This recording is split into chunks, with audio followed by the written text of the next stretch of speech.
जय हिंद एवरीवन। आप सबका आपके YouTube चैनल राष्ट्र सेवा पे स्वागत है। आज हम डिस्कस करेंगे about the ninth Raisina dialogue जो कि आज 21 फरवरी को दिल्ली में स्टार्ट हो रही है।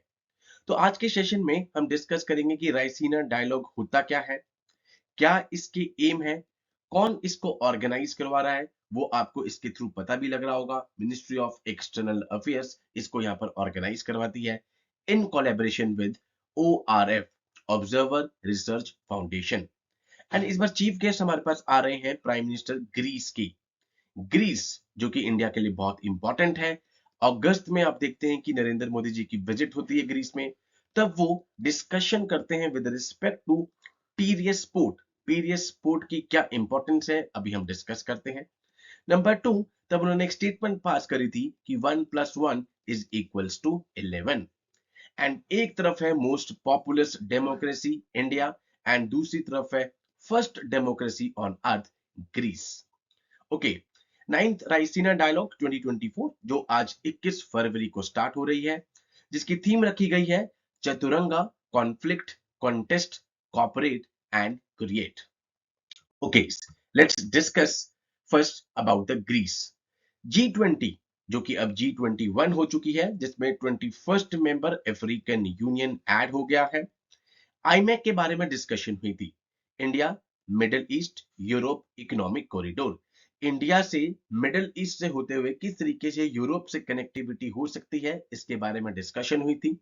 इससे पहले अगस्त में जब प्राइम मिनिस्टर जी यहाँ पे ग्रीस में गए थे, तो उन्होंने पीरियस पोर्ट के ऊपर यहाँ पे डिस्कशन की थी, बिकॉज शाहबार पोर्ट के बाद पीरियस पोर्ट के थ्रू इंडिया यहाँ पर अपना एक्सेस ले सकता है टुवर्ड्स द यूरोप।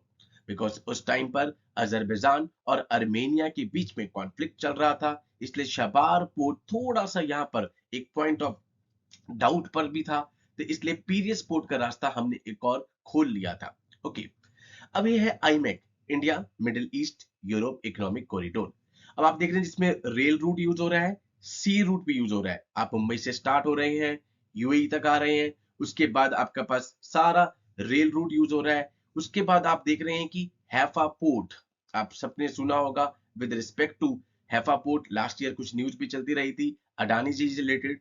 तो Haifa port being a defence experience आपको पता होना चाहिए। उसके बाद Piraeus port the entry point to the Greece Athens, ठीक है, यूरोप में आप यहां से एंट्री ले सकते हैं through this port Piraeus port. तो ग्रीस हमारे लिए इसलिए भी इंपॉर्टेंट है। Now comes to the Raisina dialogue. ये डायलॉग है क्या, नाम से पता लग रहा है इस पर डिस्कशंस होंगी, ठीक है। Raisina dialogue is a conference on geopolitics, geopolitics के ऊपर एक कॉन्फ्रेंस है, एंड जियो इकोनॉमिक्स। बेसिकली ये एड्रेस कर रहा है वो सारे चैलेंजेस जो इंटरनेशनल कम्युनिटी फेस कर रही है एट प्रेजेंट।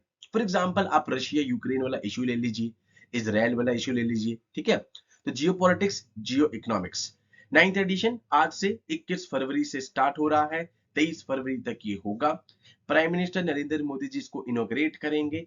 इसके अलावा ग्रीस के प्राइम मिनिस्टर इस बार चीफ गेस्ट इसमें होंगे, एंड नाइन्थ एडिशन इस बार हो रहा है। ओके, थीम क्या रखी गई है, Chaturanga, conflict, contest, cooperate and create. Organise कौन करवा रहा है, मैंने आपको बताया ORF, that is the observer research foundation. Nodal ministry ministry of external affairs government of India.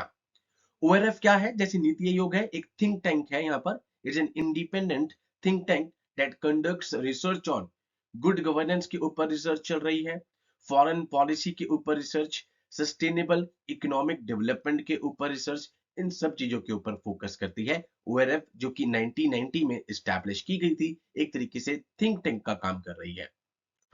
Okay, 6 pillars हैं जिसके ऊपर ये डिस्कशंस होती हैं। ये आपके लिए ज्यादा इंपॉर्टेंट नहीं है स्टिल, बिकॉज ये यूपीएससी के सिविल सर्विस में तो फिर भी काम आ सकता है, बट सीडीएस, एनडीए, एफकैट में इतना इंपॉर्टेंट नहीं है।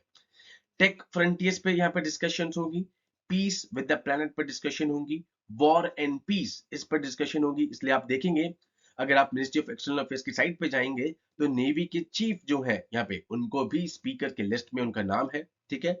डीकोलोनाइजिंग, मल्टीलेटरिज्म, इंस्टीट्यूशन एंड इंक्लूजन, इस पर डिस्कशन होगी।